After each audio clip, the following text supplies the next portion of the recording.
And then when I started college, I took a short story cycle course and I had to read To Hell with Dying.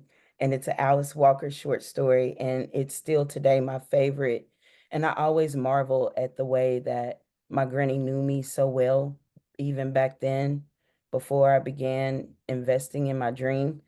And so, in that short story, there's a man named Mr. Sweet that is revived every time he dies by a little girl. So I had to give you that preface before I read this piece. And it's called It's in the Sweet. Lauren sang about the sweetest thing she'd ever known, talking collarbone kisses and queens on thrones.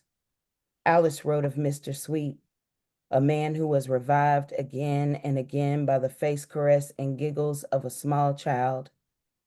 I figure that's what love is. Love and sex are rarely found lying in the same soiled sheets. I myself have never seen them together, quite uncertain they ever met. But once, my baby sister gave me the last honeysuckle blossom of a vine we shared with bees. And when I brought it to my lips, it tasted sweet, like love is. Even bees love sweet. My inexperienced eyes watched bees and wondered how they do that, how they take their love of a queen and spin it into sweet the way they do. She ain't never ask, nor cry, nor beg for her crown. She queen 'cause they know it's so. I want love like Mr. Sweet that can be revived again and again when I feels like dying. I want love that's honeysuckle sweet, like a memory of two girls in grass bare feet. Most of all, I want love like the bees, who takes love and spins it into so much sweet, it oozes and drips from our home. Love isn't rare. I seen it. It's there. It sounds and reads and tastes and oozes like sweet.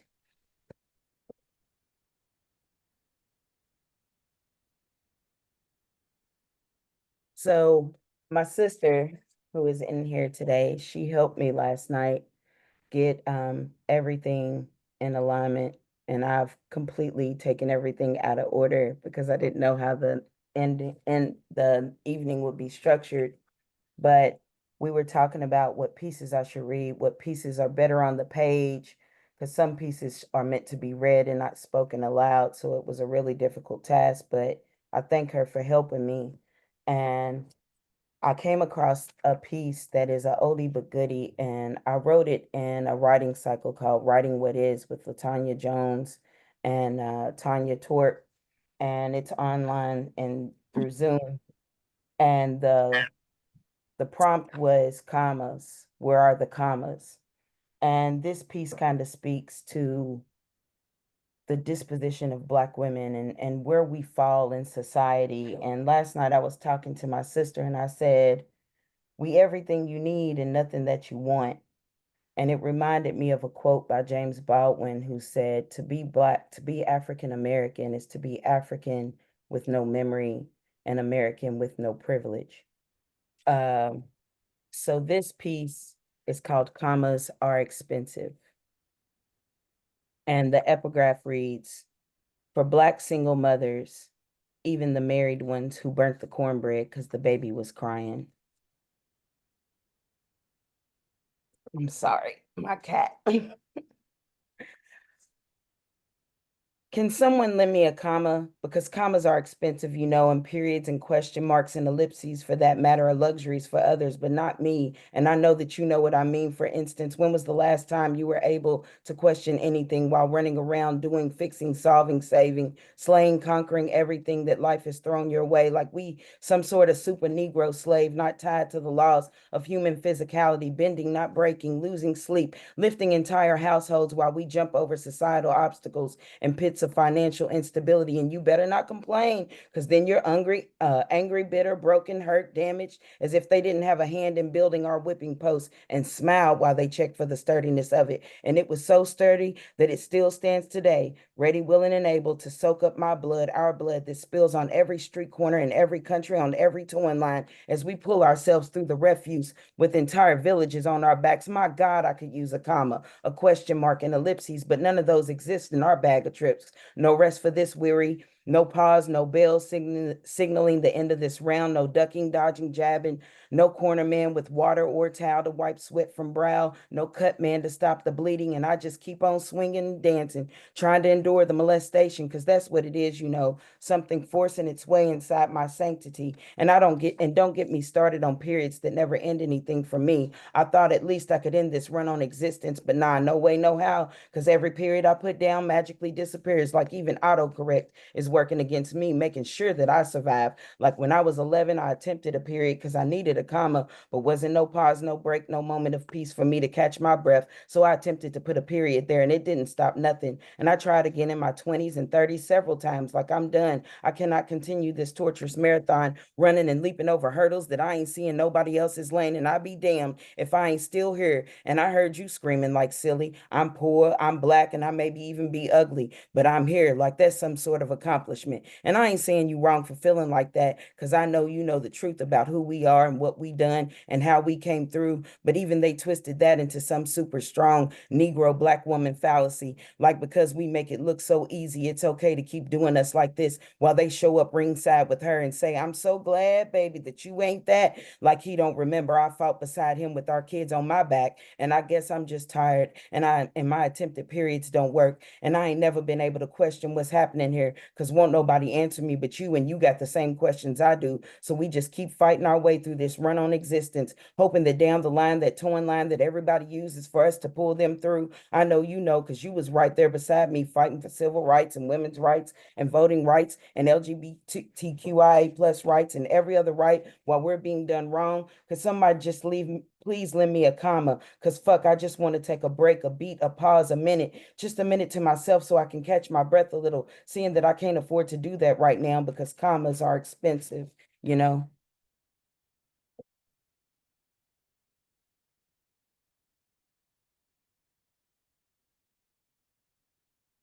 That is a hard poem to read. And for those of you that know me well, you know I'm a smoker. You said I'm running out of breath by the end. Uh, but I do love that piece. And I think it speaks to the climate of what's going on right now, where we fought so hard to get so far. And if you're downtrodden, don't be. You find your joy. Mm. You don't sit in that feeling, you just keep going. We've been through worse, and we've also been through this before. So don't let it hurt you. This next piece, when I get up and write, I usually don't have too much time. Actually, this summer I did not write not one poem. I'm working on a nonfiction memoir, and I've been writing a lot of nonfiction. But when I do get up and write, it's usually around 5 in the morning, and I go and sit on my stoop. I live on Upper Street. So if you see me out there looking like a crazy woman with a hot cup of coffee, I'm just writing. And inevitably, somebody will come down the street and they will see me with my hot cup of coffee, my notepad, and my pen, and they will cross the street. I guess I look dangerous. I don't know. I'm a dangerous poet, I guess. So me and this tree, whenever the person crosses the street, they trip on the root of this tree that is busting through the sidewalk. So I feel like this tree has kind of got my back. So I wrote this poem, and it's called What a Shame. There is a tree on my street with roots as deep as mine, roots that run and reach, stretching, twisting, coiling beneath the weight of concrete and pavement. I perch atop my stoop, steeping in its shade, uncoiffed curls, stretching, twisting, coiling. You're beautiful, I know. There is a tree on my street with roots encased contained amidst pavement and stone, steel and glass, a city built to block its glory, towering atop its story, a tree replanted as decoration for their civilization, a tree snatched as sapling, uprooted, extracted from sacred soil, a tree turned ornament in a foreign land to remain silent, navigating the pain of power lines, a tree to be walked past, to be leaned on, to be climbed over, to be hung from. There is a tree on my street. It survives in spite of cutting back brown branches, despite severed limbs. I sit atop my stoop, watching cross whites cross, watching me, knowing my pen writes of them and their wrongs, as if me, planted here, sitting atop my stoop is a nuisance. They want me to remain silent while navigating their power lines. There is a tree on my street, siphoning power from beneath, through its roots running deep, defiant beauty, busting, breaking foundation. It will not stay trapped, confined to this limited liminal space. There is a tree on my street, reminding me the crimes of man are familiar.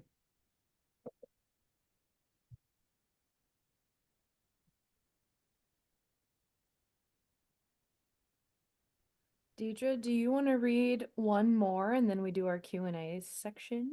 Yes, Does that yes, sound I'll okay? read one more. That's Perfect. perfect. I will, let's lighten the mood a little bit and read something sweet. My sister would say. So I tried to write a love poem like a year ago. I was like, I'm gonna do it again, and I'm gonna do it right this time. I'm gonna write this love poem, damn it. And of course, it didn't turn out that way, but I still think it's a very good poem. I'm gonna get there though. I'm going to write a love poem that is gonna knock your socks off. This one is called New Shoes. I wanted to write a love poem, but my calloused heart in need of new shoes, soul intact, slightly worn, but still in good condition, has never mastered the rhythms of love, only its blues. But I wanted to write a love poem.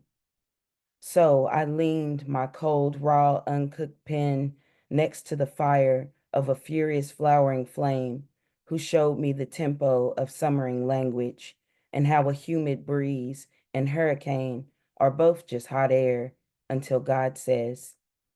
I longed to write a love poem, but my aged mind, nauseous with time and wearied, tends to tumble into yesterday, sick and tired, and it plants itself there. So I listened when the gnome bird sang, gather your stories in your apron, child. The pangs and pleas of a calloused heart and an aged mind, like bruised and overripe fruit, make the best jam. And I poured myself into the hems of my own garment. I started to write a love poem, but I never understood a love that stays without wanting more than my apron can carry, more than the tempo of my new language can hold. It is a hard thing to pin down, a love worth writing poems about. So I started to write a love poem, but words got in the way. So I'll tell you about my journey and my story and of love that taught me. And if you lean in and listen, you may hear the rhythm of my calloused heart. Yes. Not I tried to write a love poem and words got in the way. That's the most poet thing I've ever heard. Thank you so much, Thank you. Deidre, for the beginning. So, just so everybody who's present knows, I'm gonna ask Deidre a couple questions. We'll have a little chit chat. Then she's gonna read some more poems, and then if we have time, once she gets to the end of what she wants to read, we might take a few questions from the audience. So be thinking of questions you might want to ask. So first and foremost, I found one of my favorite things to ask poets is, how do you find your way into poems? And kind of what do they feel like before you're able to write them? Like, how does it feel in your body and your brain? I think I'm always writing poetry. I see it everywhere. So if you were to go in my phone in my notes app, there's probably 50,000 half-written poems or lines to remind me to like follow this and pull the thread. Yeah. And there's something about that 4:30, 5 o'clock in the morning when Mm. everything is silent in the city. And I can sit out there and I can hear myself. I can hear almost my heart speak, and the poems just kind of flow. Um, I live close to UK, so the ambulances will keep coming on. Always. Yeah. But that stillness, yes, yes, Michelle, that stillness in that moment when my mind is not racing. I'm neurodivergent. I overthink a lot. So it's really hard to force myself to sit down and write a poem so that 4:30, 5 o'clock. And then I can listen, I can hear myself. We were talking earlier about Glennis Redmond, and she talks about channeling and the spirit of poetry that flows through you. So a lot of times when I'm writing, it doesn't even feel like it's me. I'm just scribbling. I have a poem called Ode to Mabel Jones, and I have no idea who a Mabel Jones is, but it just was something that I was just the conduit. That I love that idea of conduit. I think that something I've thought about a lot in my life is that if we were in a culture that had a higher value for like intuition and emotional intelligence. Like I think all the time about how poets in other countries or in other places are esteemed and they're like high priests and priestesses and shamans and all these things and there's this just this impact. I think probably certainly of colonialism. I'm sure there's a way I could blame it, but that sort of like separates that wants us to have our bodies be separate from our spirit, which is so Exactly. not how that's supposed to work, you know? Yeah, So you exactly. saying that like completely, I was like, oh my gosh. And that actually leads into another question that I had. So, one thing I like to think about is like who are my poetic guides and who are my spiritual guides in terms of just like this can be like thinkers, pastors, speakers, friends, aunties. And like, do you find that they're not two separate groups, they're all kind of in one bucket? Yeah, to me, I adore Nikki Giovanni. Like I just adore Oh my her. God. And I've read Black Feeling, Black Thought, Black Justice. And I was like, gee, who is this woman? She's a How genius. how did she at in her 20s, because that's one of her first books, but you had the balls to put this on the page and then you published it and Yeah. put it out there to the world, and she's just fearless in that way. And my baby sister, who's also in here, she sent me a link. Nikki Giovanni's going to be on Facebook, and if anybody knows me, they know I'm not on Facebook. And so she sends me this link, and I wound up able to get into this Zoom with her and Kevin Powell, and I raised my hand at the end of her reading, and she called on me. Like Nikki Giovanni called my name. Nikki Giovanni has read I your almost name. went to Virginia. I was this close to going to their MFA, and Crystal Wilkinson was like, she's retiring. By the time you get there, she will be There gone. will be no more Nikki There for will you. be no more Nikki there. But I was gonna apply. I love her that much. I want to touch the hem of her garment, but I asked her, I was so worried because I have a very raw, visceral, unorthodox way of putting poetry on the page. I Yeah. hate form. I'm practicing it more, but I hate form. I'm not like the traditional poet. And I knew once I got in this MFA, whoever my mentor would be, they're going to try to change my voice. They're going to try to force me to do these things with poetry that just don't come natural to me. And it's always good to try new things. I'm not telling anybody not to, but I love the way that I write. It means Yeah. something to me. It means something to my sisters when I read them my words. And I love that my poetry touches people that aren't so much into poetry. Uh, Yes. Yeah. and I'm reaching an audience that usually goes untapped. And Nikki Giovanni said, "Girl, if you wasn't a good writer, you wouldn't have got in the program. You're not there to learn how to become a good writer. You're there Yeah, to get the piece of paper." that's the And key. so I hold firm to that. And she is my spiritual, she has Tupac tatted on her, for God's sakes. Like, I mean, she's amazing. But yeah, I stay true to that. I'm black. I'm gonna write about black stuff. yeah. I'm unapologetic usually when I try and write, unless you pay me to write something else. I will write something else for those that have heard my Here in Kentucky piece. Uh, but that's gonna cost you. Give me those coins, friend. But yeah, I adore her. I had a professor at UK, Dr. Carter, who called me Gwendolyn Brooks. And so I dove into a lot more of her stuff. But usually the people that I love that inspire me, they're from before. And Mm, when I'm writing, I try to keep in mind, what do I want the kids in the future to, if when they read my stuff, what yeah. do I want them to know about what's happening now? And I see a lot of the same things that was happening in the 60s happening now. They're I still relevant today. So I stick with the oldies but goodies, if that makes yeah. sense. You know what's so interesting is at the beginning of the semester I had my students read an Audre Lorde essay that was about I think it was the one about it was about social identities and justice. The title slipping my mind, but it's crazy because we're reading this. It was written in, whatever, it's 80s, 1980s. Yeah, yeah. It's like, well, still hits in 2024, let me tell you. It's still relevant. Unfortunately, we have not Unfortunately, progressed as much as we would like to believe. I read Souls of Black Folks, and it was written in 1903. Still hits, you still know. hit. It's like, here we are. But I absolutely love that idea that you're already thinking about, like, that concept of standing on the shoulders of giants. Like, I can see farther because of the people who came before me.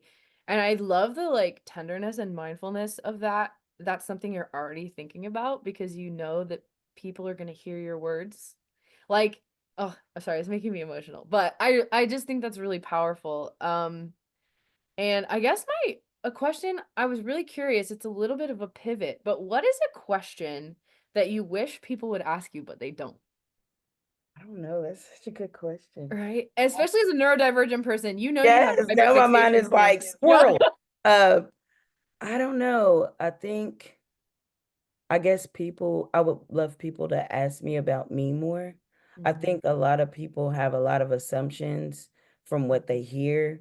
And my sister's like, you got to stop writing so much of because you're going to get typecast or pigeonholed. And I'm like, no, but I'm not as painful and wearied as I come across in my poetry. I'm actually hilarious. So Yes, you are. You are. and my sister's like, why aren't you funny like that on the page? But I think I would love for people to want to know a little more about me. But Mhm. I think I also, that's my fault because I hide behind my poetry a lot. Yeah. I think most artists do. We hide behind our art and we put what we want you to know on the page. Yeah. And so I have to take kind of some accountability in that. But I don't know. I think people get to know me and they're like, "Oh, you're not what I thought you were." And I'm like, "No, I'm not. I'm not that pro-black. I'm gonna go out in the streets and, Mhm. I'm not You said, I like in fact that in my contain everyday multitudes. life." Yeah. Yeah. I'm usually at Levy with Tasha's son, sitting in the back drinking tea and laughing at squirrels and stuff. I Yeah. love nature a lot. I would like to put a lot more nature and spiritualistic tendencies into my Yeah. poems.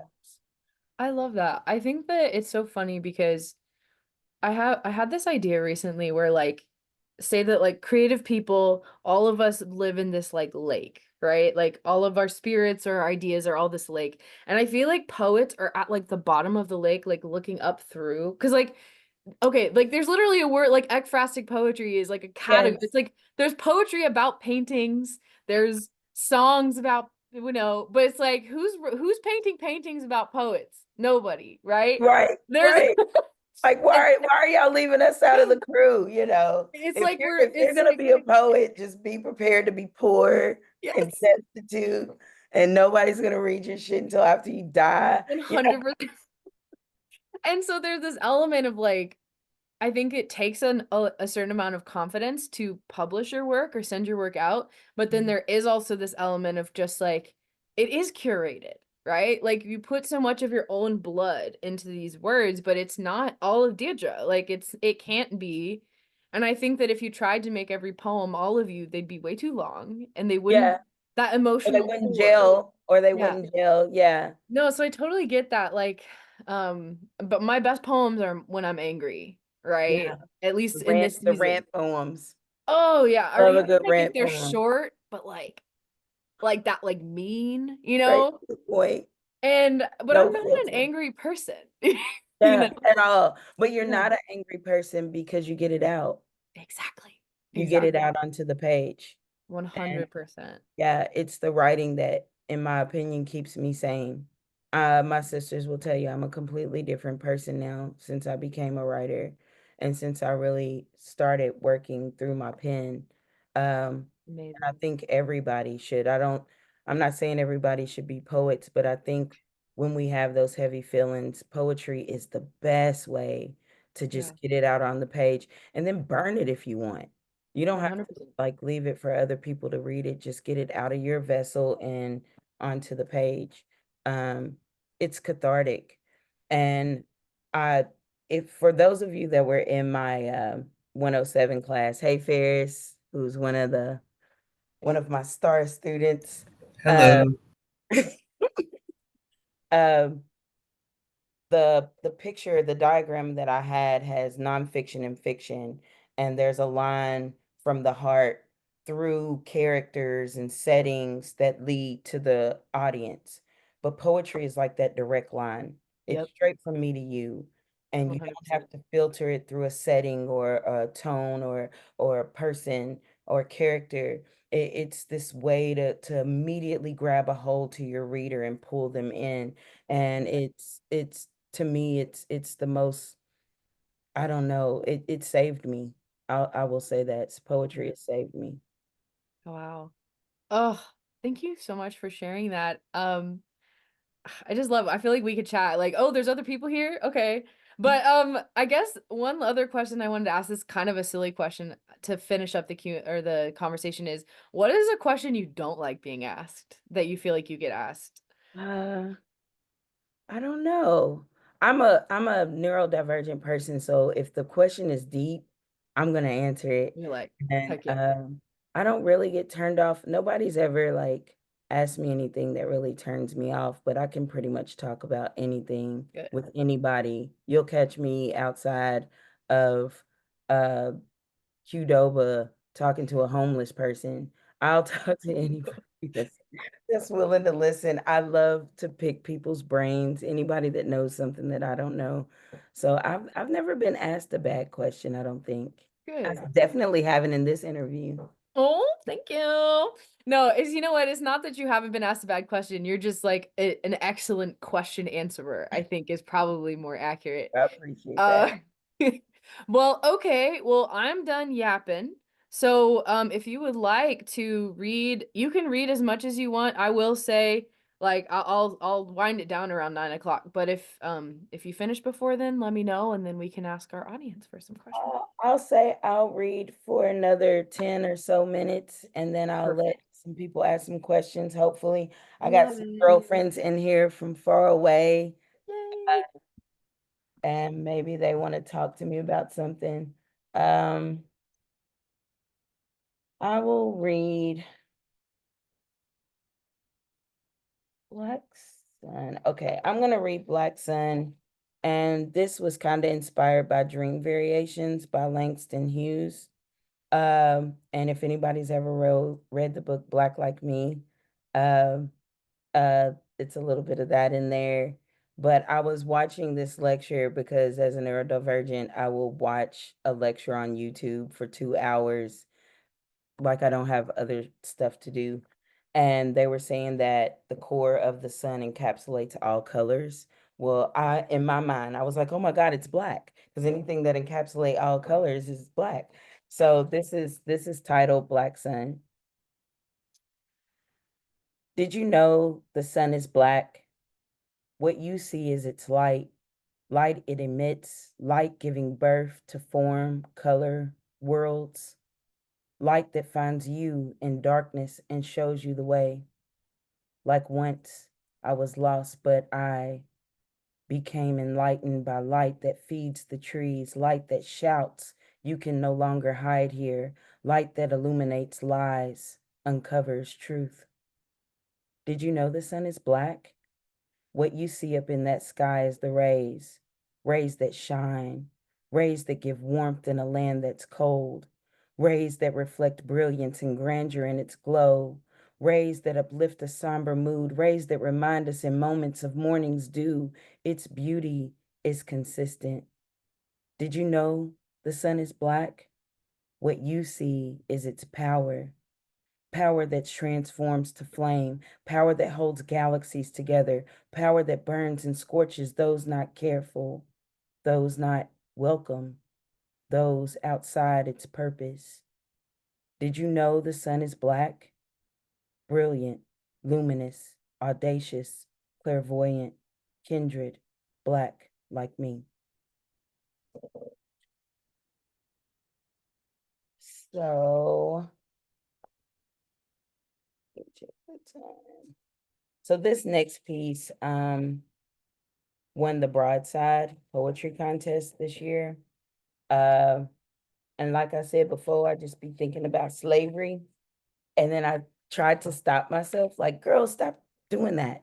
And then I was like, I don't know, I've never thought about what they were doing before they were slaves, like what happened before people came.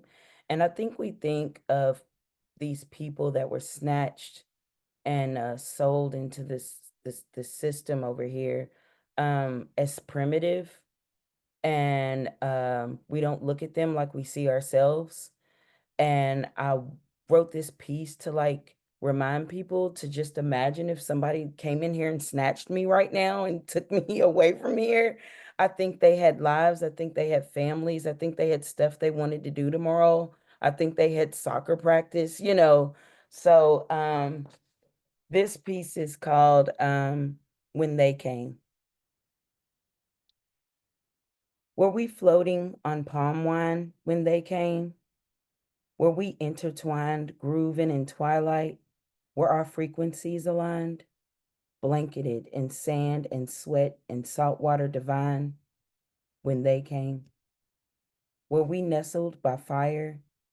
Were our bundle babies suckling me and bobbing on your knee while you pickled and tickled their ears with the lover's brine of stories about a time before time, wove together by blood of ancestors, yours and mine, when they came? Were we harvesting free, lapping in streams, open mouth, receiving the tongue of a lover or nourishment of a mother?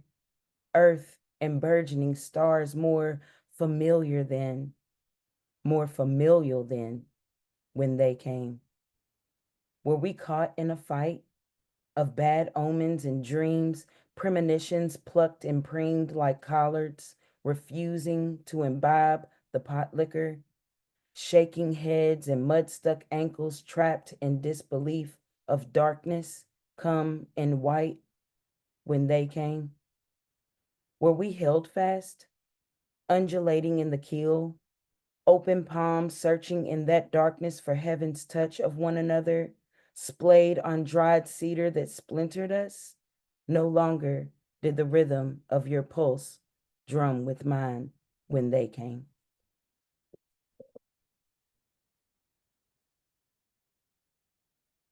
So this next piece, I was asked by a professor, holy shamoly. I was asked by a professor to read a piece for AAPI month. And I love this piece because it is Hold on, I think I'm missing a piece of it. But I love this piece, and I didn't want to speak for a group of people that I'm not a part of. So instead of writing for AAPI month, I interviewed a girl from my class from Taiwan, and she had only been here 6 months. And I wanted to hear her story, and maybe it would inspire me to write something that was really relevant to the cause. And Kiko, the professor that asked me, she wanted the piece to be about unity between Black and Asian people. And so I interviewed this girl, and this girl, at the end of every class, she would ask me, did she have it right, what the assignment was for the week? And I would always tell her yes. And I guess it's because I was old, um, that she was like, this old lady gonna help me. And I did. So when I sat down to interview her, she said, call me by my American name. And it bothered me. Um, and I didn't know why it bothered me. I talked to her for an hour. I had 2 or 3 pages worth of notes. And when I sat down to write this poem, um, she that just it stuck with me. So I used a little bit of the interview, but mostly I used that call me by my American name. And my father changed my name at the age of 7 or 8 without even asking my mother. She found out like 3 or 4 months later. So I kind of could relate to this name change that she was doing, and it really resonated with me. So I wrote this piece, and she wanted to stay anonymous, so it's called Meihua, but it won the Farquhar, but for poetry, but Meihua is the national flower of Taiwan, and here in America we call it a plum blossom. So this is Meihua, and the epigraph reads, I dedicate this to my father, who changed my name at the age of 7 to make my life here easier, and to my mother, rest her soul, who upon finding out never spoke my full name again. Call me by my American name, she tells me, like an offering of an imitation flower, unrecognizable to her mother's soil. Her American name, discreetly stamped, made in Taiwan. It will not make your life here easier. 6 months in this land. She has an American name. She says it tastes like freedom, but I miss my mother's cooking. Call me by my American name, she says, a refusal to engage with the butchering resistant tongues that revile the delineation of anything foreign. Call me Plum Blossom, she says. She knows Meihua will be difficult for me. She unravels the intricacies, unfurling a more palatable version of herself. Call me by my American name, she tells me. It did not rest well on my tongue and cheek. It slipped through my teeth and full lips like a forked tongue, testing the air between us. 12,261 kilometers away from mother tongue, she undoes the sting of foreign, but she is not foreign to me. A sycamore, who by nature reveals different hues of itself, does not say that part of me is now foreign. Call me by my American name, she says. But Sandra is an American name, and she lies slain the same as Brianna, Tatiana, Janisha, Gabriella, and Tanisha. Call me by my American name, she says. With kind eyes, she offers me fake pearls when she possesses an ancestry familiar to my own. 6 at a spa and 9 at a church are not unfamiliar. Call me by my American name, she says. Take my hand, I say. We will teach one another to dance to the rhythm of both our drums. Call me by my American name, she says. Why, I say, when you are sister kin, this should be deeper than skin. I do not want to pretend, not with you.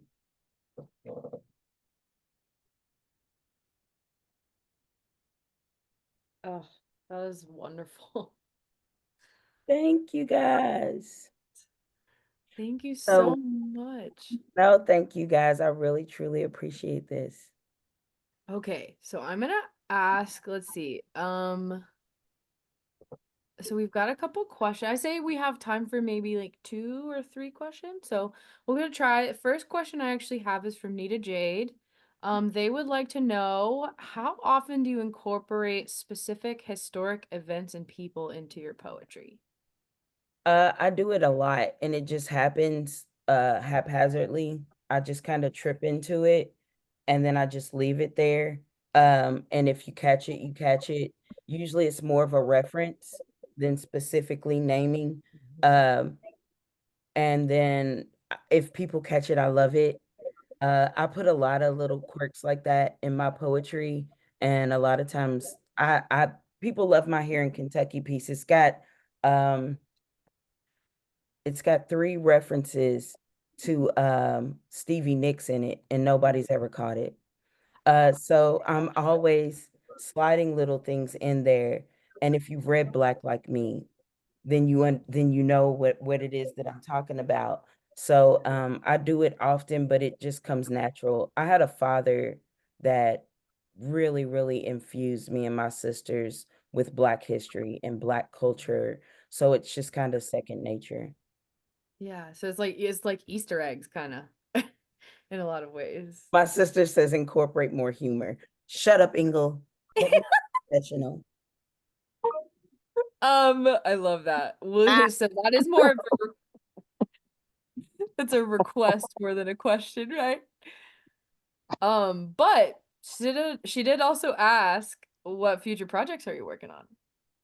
So right now, my father's 81, and I was talking to the director of my program when I first started the MFA, and I was just telling him, stuff about my dad, and he said, "Where are those stories?" And I said, "What are you talking about? I'm a poet." And he said, "You can write whatever the fuck you want." So I took a nonfiction class with Eric Reese, and I loved it.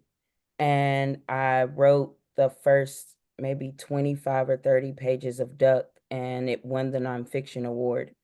And Oh, see what I did there, darling?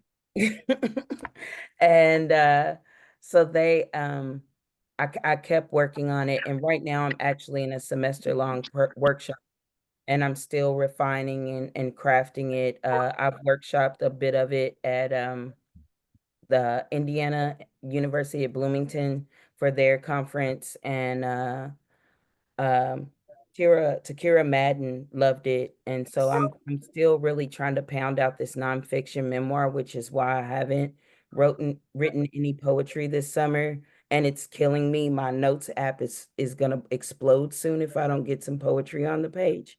But I don't, 81's old, and I really need to make sure that I get all the stories, that I get them down correctly, and that I research them. And I want, him to still be around when the book comes out. So I'm focusing on that. Thank you for asking. Yeah, I love that. Oh, I was gonna say, wow, just casually dropping that Takir Madden liked your book. No big deal. No big deal. It's fine. Light flex, light This flex. is just like a Yes. slight flex. I saw that. I got that Easter egg.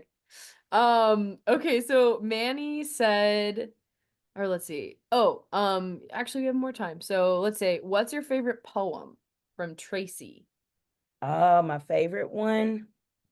This is gonna sound silly.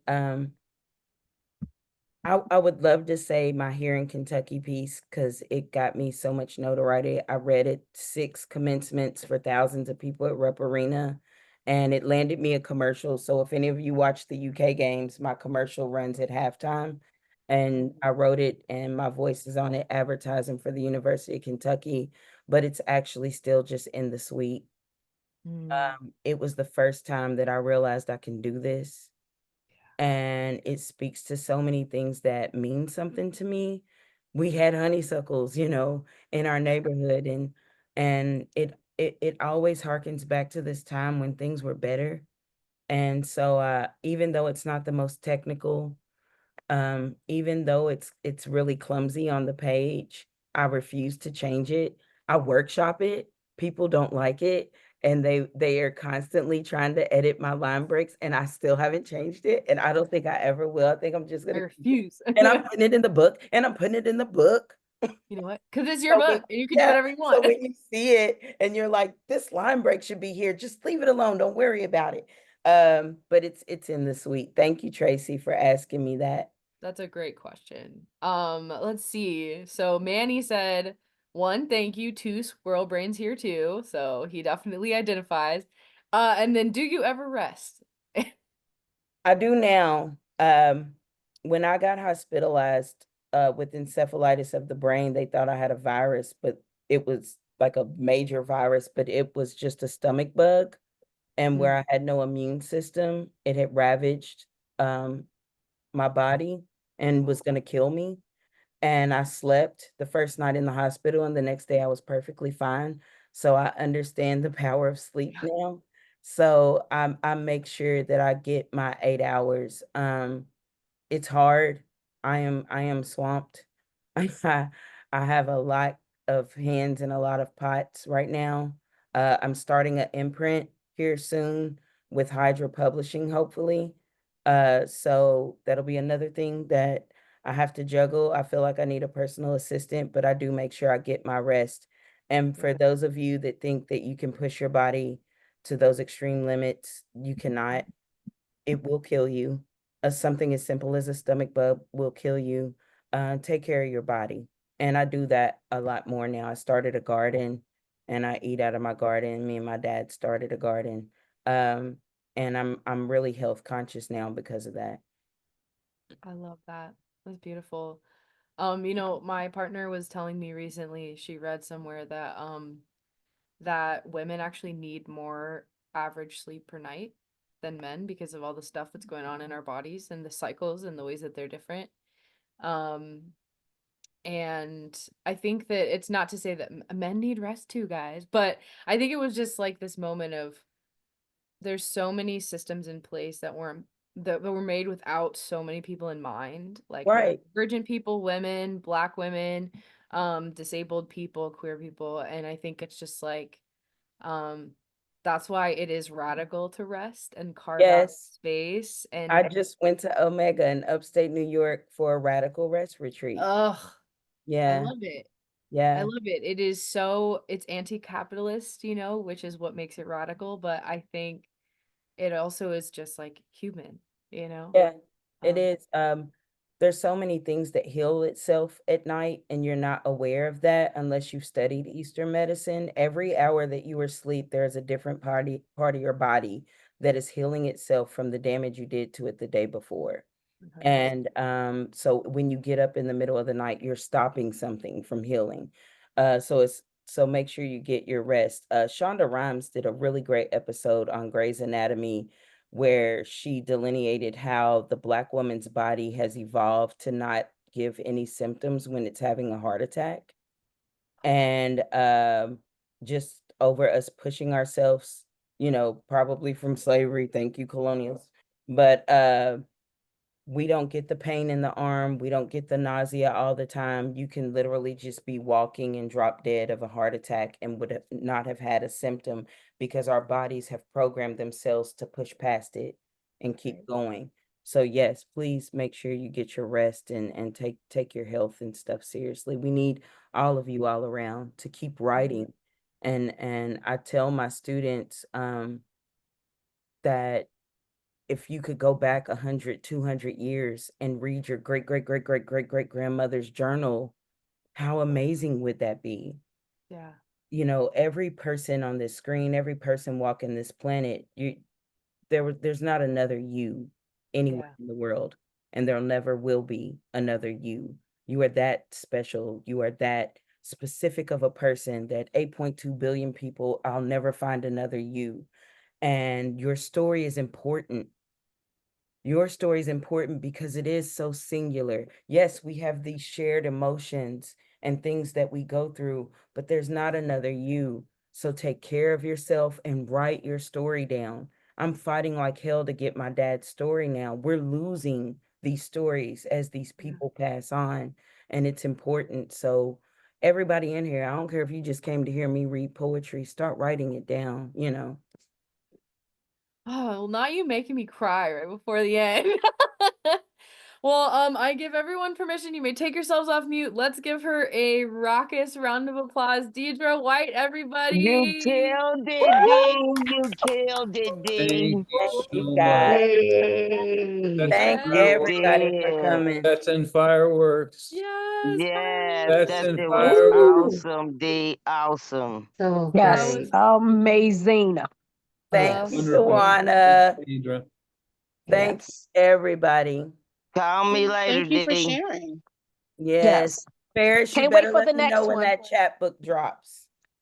Yes. Let us know Oh, when your next I'll work on that. fire chat comes. We will be there, ma'am. Thank you. QQ for life. QQ Oh, fan for life. anybody that's in the Lexington area, I will be doing intros for the Lexington Philharmonic this Saturday, and Ooh, wrote a piece for one of their compositions. So if you love orchestra and you're in Lexington, Kentucky, come on by the Lexington Philharmonic and hang out with me. Okay, congrats, Okay. perfect. sis. I do have Yes. a few closing notes as well. So one of them is that pretty soon we'll be opening up submissions for the upcoming edition of Pegasus. So tell yourself, tell your friends. We're gonna start reading probably between now and Christmas. And the other thing is, Lucy, do you want to hop on real quick and talk about the queer The Queer voices Lit, movement? yeah, thing at Carnegie. Come Yeah. on up, Lucy Yes, J. thank you so much for bringing that up, Suze.